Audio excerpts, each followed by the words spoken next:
বাঁশের চেয়ে যেমন কঞ্চি বড়, তেমনি বাংলাদেশের ত্রয়োদশ জাতীয় সংসদ নির্বাচনে দেশের অন্তর্বর্তী সরকারের কাছে ভোটের চেয়ে গণভোট বেশি প্রিয়। অন্যদিকে সরকারের মিত্র দলগুলো ব্যস্ত লেভেল প্লেইং ফিল্ডের নামে আসন বন্টন সমঝোতা নিয়ে। রেফারি নিজেই খেলোয়াড় হয়ে যাওয়ায় যাদের জন্য ভোট, সে জনগণের মধ্যে অবশ্য ভোট হোক আর গণভোট কোনোটি নিয়ে বিন্দু মাত্র আগ্রহ নেই।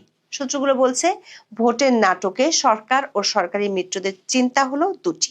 প্রথমটি হলো বিদেশি শক্তিগুলো এমন নিয়ন্ত্রিত ভোটকে কিভাবে দেখছে, আর দ্বিতীয়টি হলো নির্বাচনের আগে কার্যক্রম নিষিদ্ধ থাকা আওয়ামী লীগ কি করবে। আওয়ামী লীগ নিয়ে সরকারের চিন্তা হঠাৎ করে বেড়ে যাওয়ার কারণ হলো বিদেশি দেশ ও সংস্থার প্রতিনিধিদের সাথে গত কয়েক সপ্তাহে আওয়ামী লীগের শীর্ষ পর্যায়ের নেতাদের বেশ কয়েকটি বৈঠক হয়েছে।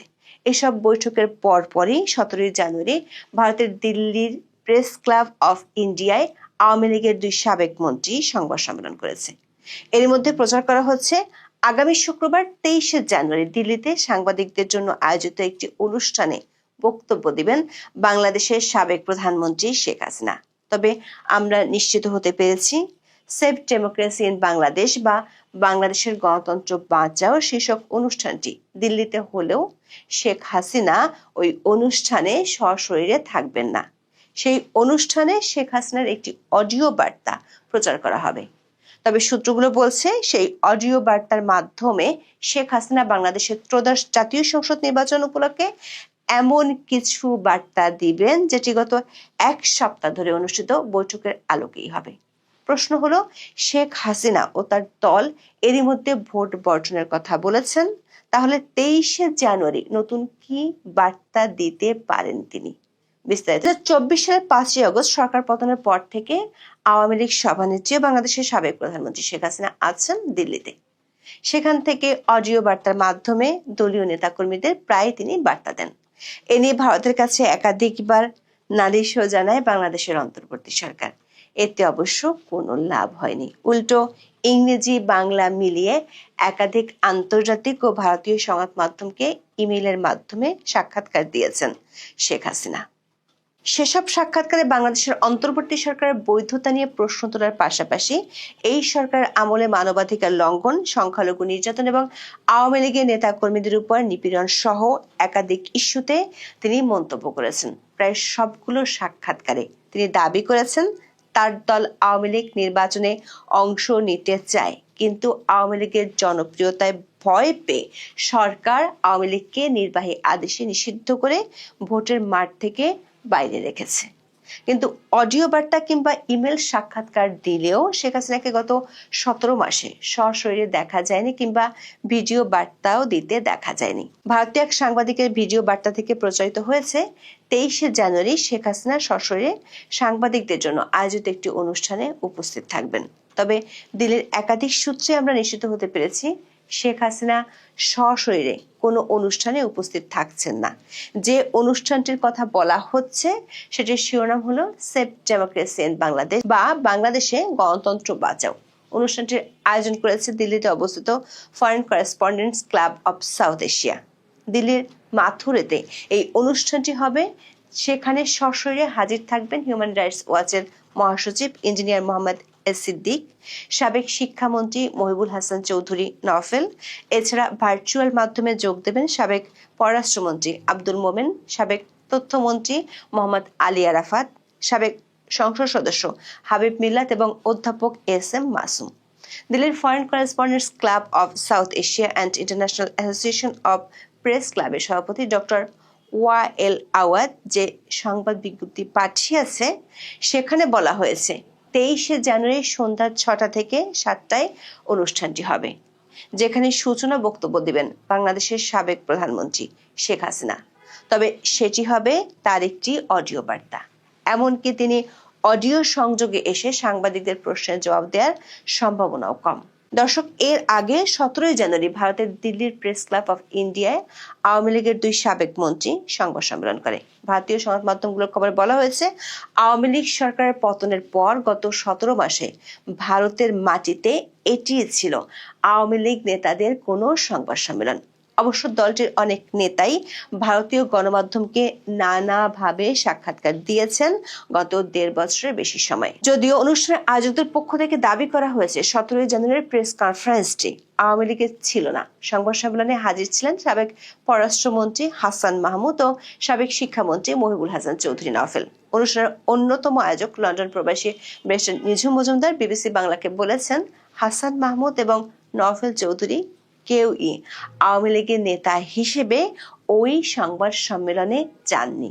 দিল্লিতে 17 জানুয়ারি অনুষ্ঠিত সংবাদ সম্মেলনটির আয়োজক ছিল ইন্টারন্যাশনাল ক্রাইমস রিসার্চ ফাউন্ডেশন বা ICFR নামে একটি সংগঠন ও লন্ডন ভিত্তিক একটি ল ফার্ম। বিবিসি বাংলার খবরে বলা হয়েছে, জাতিসংঘের মানবাধিকার বিষয়ক হাই কমিশনারের কার্যালয় বা OHCHR জুলাই আগস্টের বিক্ষোভ নিয়ে যে প্রতিবেদন করেছিল তার একটি রিবেটাল বা জবাবি প্রতিবেদন তৈরি করেছে ICFR নামে এই সংগঠনটি। এর আগে একই বিষয়ে জেনেভাতেও সংবাদ সম্মেলন করা হয়েছিল। বিবিসি বাংলার খবরে বলা হয়েছে, বাংলাদেশের নির্বাচনের আগে আওয়ামী লীগের 2জন সাবেক মন্ত্রী সশরীরে ভারতীয় গণমাধ্যমের মুখোমুখি হলে যে বাংলাদেশের রাজনীতি নিয়ে প্রশ্ন আসবেই তাও আয়োজকরা জানতেন এবং এর জন্য প্রস্তুত ছিলেন। ভারতের অবস্থানরত আওয়ামী লীগের একাধিক নেতা বিবিসি বাংলাকে বলেছেন, বাংলাদেশের মানুষের কাছে তাদের রাজনৈতিক বক্তব্য পৌঁছে দেওয়ার জন্য ভারতের গণমাধ্যমই সব থেকে উপযুক্ত। তাই দিল্লিতে সংবাদ সম্মেলন করা হয়েছে। সংবাদ সম্মেলনে হাজির থাকা বাংলাদেশের সাবেক মন্ত্রী মহিবুল হাসান চৌধুরী নওফেল বিবিসি বাংলাকে বলেছেন, দিল্লির সংবাদ সম্মেলনের সঙ্গে বাংলাদেশের যে 12 ফেব্রুয়ারি নির্বাচন হতে যাচ্ছে তার কোনো সম্পর্ক নেই। তার দাবি, এটি নির্বাচন বা ইলেকশন নয়, এটি একটি সিলেকশন। দর্শক, যদিও শেখ হাসিনা দিল্লি থেকে নেতাকর্মীদের উদ্দেশ্যে অডিও বার্তা দেন এবং আওয়ামী লীগের নেতারা বিভিন্ন গণমাধ্যমে সাক্ষাৎকার দেন, কিন্তু গত 17 মাসে আওয়ামী লীগের কোনো নেতাকে সরাসরি কোনো ধরনের সংবাদ সম্মেলনে দেখা যায়নি। গত বছরের মাঝামাঝি সময় নাগাদ দিল্লির জাতীয় প্রেস ক্লাবে একটি মানবাধিকার সংগঠনের ব্যানারে বেশ কয়েকজন আওয়ামী লীগ নেতার প্রকাশ্যে আসার কথা ছিল, তবে ভারতের স্বরাষ্ট্র মন্ত্রণালয় শেষ পর্যন্ত তা নিয়ে আপত্তি তোলায় সেটি বাতিল করা হয়।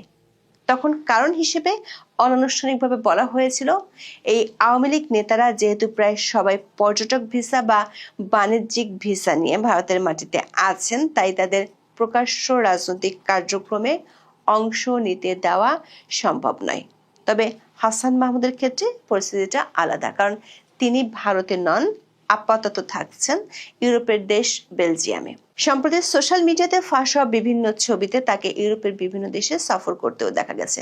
ফলে হাসান মাহমুদের ক্ষেত্রে ভারতের সরাসরি কোনো দায় নেই বলেই তাকে দিল্লির প্রেস ক্লাবে এই সাংবাদিক সম্মেলন করার অনুমতি দেওয়া হয়েছে বলে ধারণা করা হচ্ছে। এই সংবাদ সম্মেলনে তার সঙ্গী নিঝুম মজুমদারও লন্ডন প্রবাসী বাংলাদেশী, কাজেই তার ক্ষেত্রেও একই কথা প্রযোজ্য। আবার শেখ হাসিনা প্রথমবারের মতো সাংবাদিকদের জন্য আয়োজিত একটি অনুষ্ঠানে অডিও বার্তা দিতে পারেন। প্রশ্ন হলো, এতদিন পর ঠিক বাংলাদেশের নির্বাচনের আগে আগে কেন এমনটা হচ্ছে? দিল্লির কূটনৈতিক সূত্রগুলো বলছে, ভারতে থাকা এবং ভারতের বাইরে বেশ কিছু দেশের, বিশেষ করে পশ্চিমা দেশগুলোর রাষ্ট্রদূতদের সাথে গত কয়েক সপ্তাহে আওয়ামী লীগের শীর্ষ পর্যায়ের নেতাদের অফ দ্য রেকর্ড যোগাযোগ হয়েছে। বিশেষ করে মার্কিন যুক্তরাষ্ট্র এবং ইউরোপীয় দেশগুলোর প্রতিনিধিদের কাছে তারা এই বার্তা পৌঁছানোর চেষ্টা করছেন যে আওয়ামী লীগকে বাদ দিলে বাংলাদেশে মৌলবাদী শক্তির উত্থান ঘটবে এবং আঞ্চলিক ভারসাম্য নষ্ট হবে।